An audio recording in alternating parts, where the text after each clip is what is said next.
அப்புறம் அதுக்கு வேண்டிய சாமான்கள் எள்ளு ஒரு கரண்டி, மிளகாய் வத்தல் 3, ஒரு இஞ்சி துண்டு, புளி ஒரு சுடல், உப்பு, உளுத்தம்பருப்பு, கருவேப்பிலை, பெருங்காயம் எல்லாத்தையும் எள்ளை தண்ணியில் போட்டு கல் மண் இல்லாமல் களைஞ்சி வறுத்துண்டு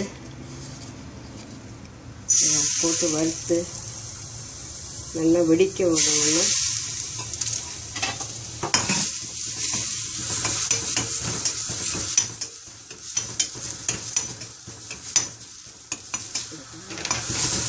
நல்லா வெடிக்கவும், நல்லா சடசடன்னு வெடிக்கும்போது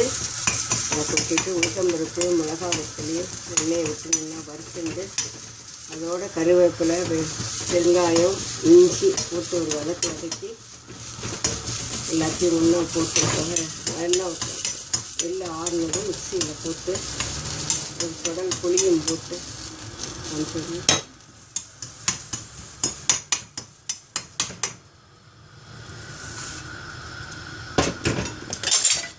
மிக்சி உளுத்தம்பருப்பு, மிளகாய் வத்தல், இஞ்சி, உளுத்தம்பருப்பு, கருவேப்பிலை நல்லா எண்ணெய் விட்டு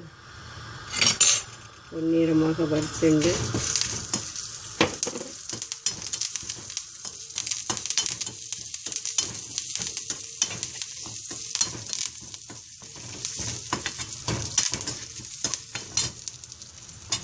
வறுத்த எள்ளு இப்போ இந்த பதத்துக்கு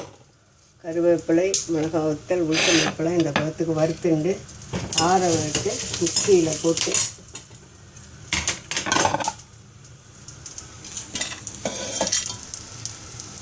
உப்பு,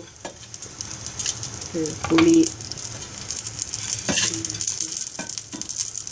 எள்ளு எல்லாம்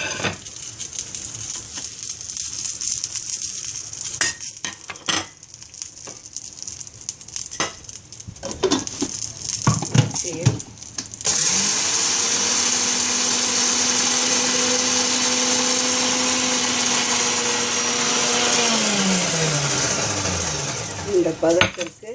அரைத்து எடுத்துக்கொண்டு சாத்தில் பிசைந்தும் சாப்பிடலாம், தோசை இட்லிக்கும் போட்டுட்டும் சாப்பிடலாம். இதுதானே